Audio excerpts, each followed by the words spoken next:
All right, this is Tapped In. My name is Figueroa-Martinez of DFM Coaching, and we're going to be reviewing the UFC Bjj 1. I wrote and I did an episode on what I thought it could mean for Jiu-Jitsu and what it might mean, both positive and negatively, and taking that away.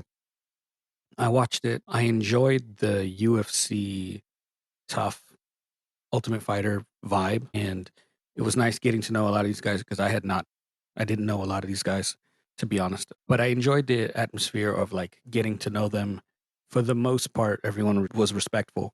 There were the one guy specifically who had a certain personality that he liked to trash talk. Not my favorite thing. But overall, I think it's a successful season. I think that it's going to open up some things for jiu-jitsu, at least on the mainstay. Some of the things that I think both positive and negatively as a review. I think that just as a coach overview, I have issues with the two coaches. I think Mikey is extremely talented. For me, I don't have an issue with him. I understand some people kind of had problems with him or he don't think he's likable. I think he's fine. I love that he took the team out to family dinner. I love that both teams went out to bowling and they hung out and there was this vibe of like we're getting along.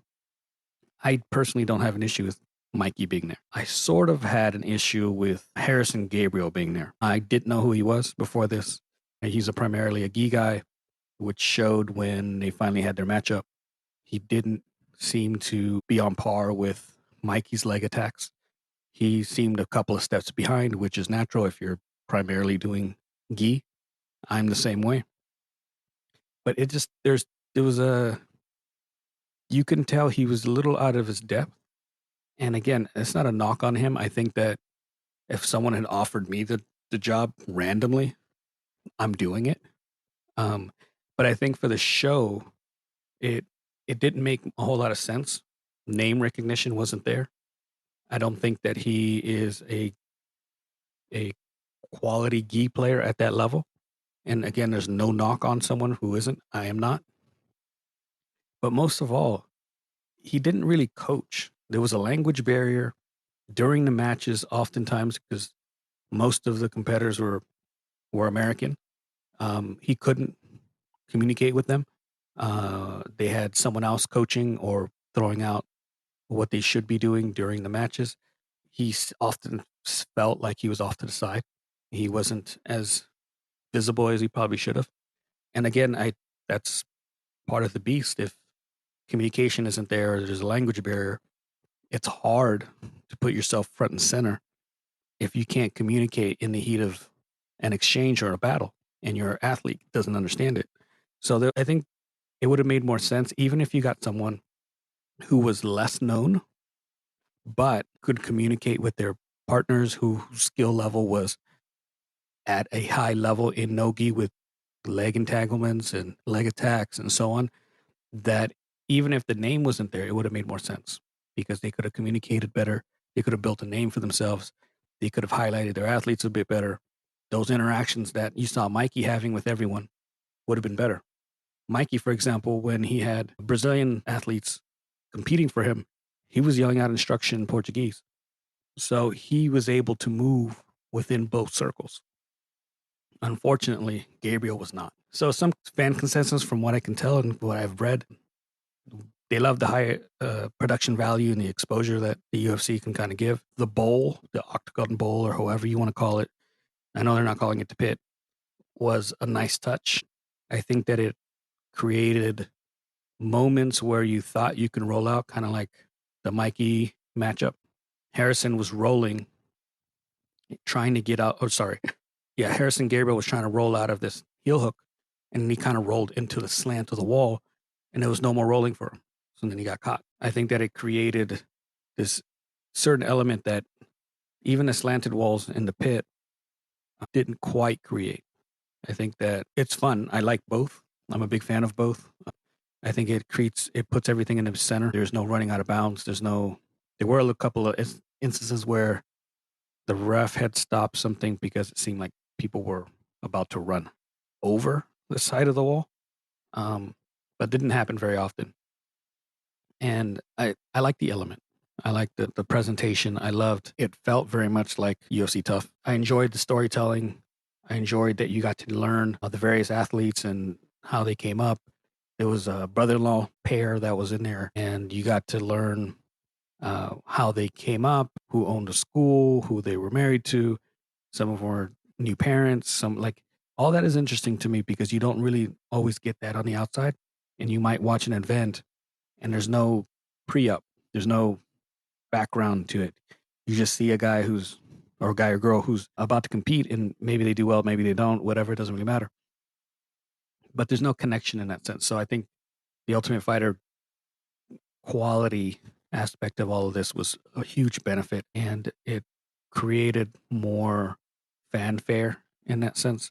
I'm imagining a lot of these guys started getting a lot of follows based on it. Whether you liked or didn't like someone, that's up to you. So the camaraderie was fun to watch. There were times when Gabriel was arm wrestling people. I don't think he lost a single arm wrestling match. I don't know how he does it because he doesn't look all that big, but apparently he can arm wrestle. The technical know-how of watching Mikey coach was fun. He never came off as angry. He never came off as upset with his athletes. He was always more in a positive mood. He tried to coach them through difficult situations, and he was there for them when they lost. He was there with them when they won. He, from what I can tell and what I saw, excellent coach. And those are the things that you don't always get to see when you watch an event, a pro event, because you don't see how they interact afterwards. What kind of fell flat for me was some of the commentary. It didn't have a whole lot of depth. It didn't give me the impression of most of us train jiu-jitsu. If you're an MMA athlete, if you're in UFC, if you're in that realm, you probably train jiu-jitsu and grappling in some form. I think they needed a specialist in that field that can explain the positions that are often complicated and nuanced, and they shift from one second to another. I think they needed someone in there that can do that in a way that was simplified and can get people to see what's going on without feeling completely lost. I think that if you do not get that, many of the casual fans aren't going to quite catch on. They understand upper body stuff. They understand kimuras, arm bars, rear naked chokes, triangles. They get that. They see it in the UFC. It's a little bit more simplified to watch. When you watch leg entanglements and it's 10, 15 minutes of it, you're going to tune out. You're going to get bored. It doesn't make any sense to you. They're just playing footsies. And to you, what the fuck, why am I here? So I think they need someone that's going to get there and kind of explain some of these things a bit better. Even me, as someone who loves the sport, the Mikey match wasn't all that exciting for me. Again, there was a pairing mismatch, but I don't necessarily enjoy watching people play footsies the entire time. I just don't. So yes, like I said, there was to me, a pairing mismatch when it came to the coaching. The language barrier didn't help, which kind of put Gabriel at a disadvantage when it came to coaching his athletes, which didn't make a whole lot of sense for me. And then when they matched up in the bowl or whatever you want to call it, there was an obvious mismatch. You can tell that Mikey had been doing no-gi leg entanglements for a really long time at a high level. And then Gabriel was defending the entire time. He never really seemed comfortable enough to attack. He never felt comfortable enough to dominate a position constantly on the defense. Another thing that I think maybe gets overlooked, the belts didn't reflect skill. And I think as an outsider, you really need someone to explain belts to you, because for an outsider, they understand the black belt is the highest level, but they don't understand that a purple belt is a really good athlete too. So if you have a purple and a black belt, you're thinking the black belt's going to win automatically, and that's not what you're going to end up seeing. You can also have this weird issue of, like, let's say you have an athlete who, quote unquote, got their black belt from blue to black within a year or two. And I'm not saying anyone specific, but let's say they got their black belt within a year or two. And you hear that on the camera or in the show, you don't realize that, well, they had been training for 10, 11 years as kids. So by the time they got their black belt, they already had 10, 11 years, a decade in. So getting up to black belt, it doesn't have the same connotation. It doesn't give you the same impression that you might get if you thought they were new, started, got their blue belt in a year or two, and then they just passed through all the other belts. It's a different vibe. It's a different nuance. And I think some of that is weirdly not explained very well. And it's easy not to, because how do I explain it to someone who's not in the culture? How do I explain to someone, hey, this person's been training since they were 5. They're 22 now. So, like, explaining the kids' belt and explaining the adult belts is a little off. I don't know if it's worth even mentioning what anyone's belt is. I think it's probably more effective to just discuss how long they've been training, how long they've been a pro, how long they've been grappling at the highest level, maybe collegiate. That gives the outsider a better picture than to explain to them that they are this belt or that belt. You know what I mean? Like someone who comes in who is a blue belt, but they wrestled for all through high school and college. It's not really a blue belt. And then you can't puzzle or can't understand why this blue belt is doing so well against a black belt. So in my opinion, I think they should stop mentioning black belts. I think they should stop mentioning the belts at all. And I think they should just explain grappling years and then what they've been doing on the pro circuit or at the highest level. Don't mention any of the other shit. I think it gets confusing and it doesn't help.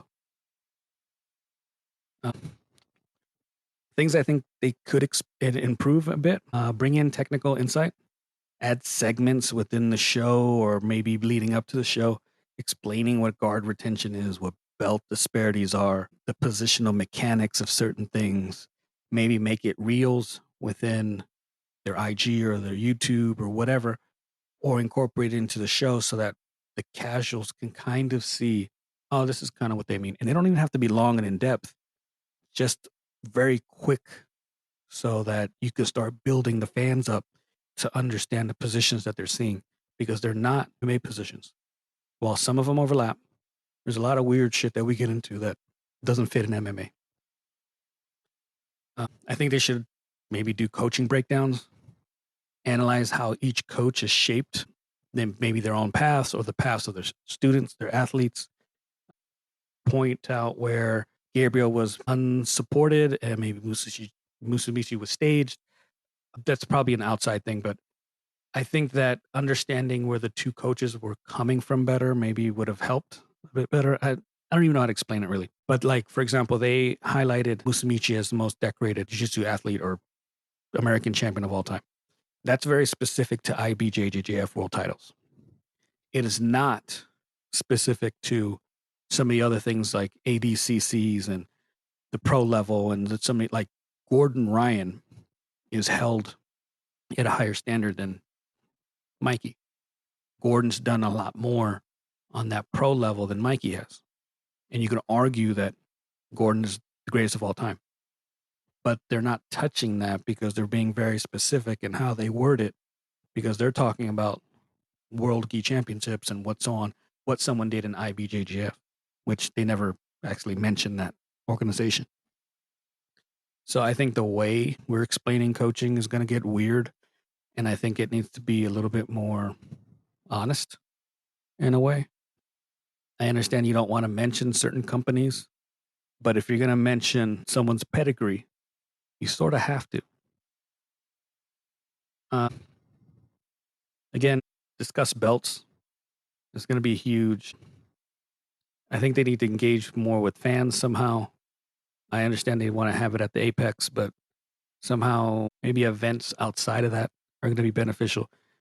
They're definitely not going to be in massive arenas or sports arenas or stadiums or any of that shit, but maybe having something where hey, the fans can get in there a bit more is going to be helpful. I don't know where this is going to go because I don't really know where the money is at. Something I think they did really well was they did not put this behind a paywall. I was anticipating that it'd be on UFC and you'd have to pay for their their app. They didn't do that. They kept it free on YouTube, which I think is a huge benefit. Last I heard, it had like 2 million collective views, which is a massive plus for them. It's going to be interesting to see where this goes long term. I know they have a couple more shows coming up. Will they do another tough style event? I don't know.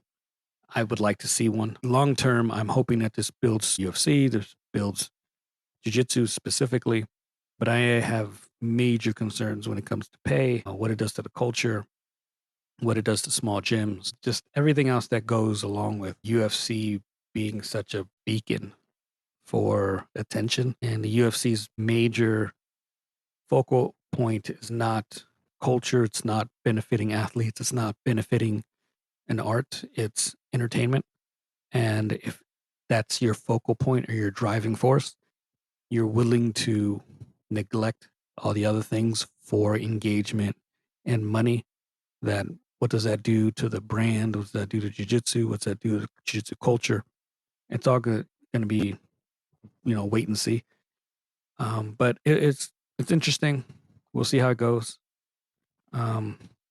If you have any questions, insights, opinions on the matter, I would love to hear your thoughts. If you want to reach out to me, dfm.099 on Instagram and Threads. I'm doing monthly workshops at 2 gyms here in San Diego and Tirisana. If you want to have me out for a workshop or a seminar, please let me know.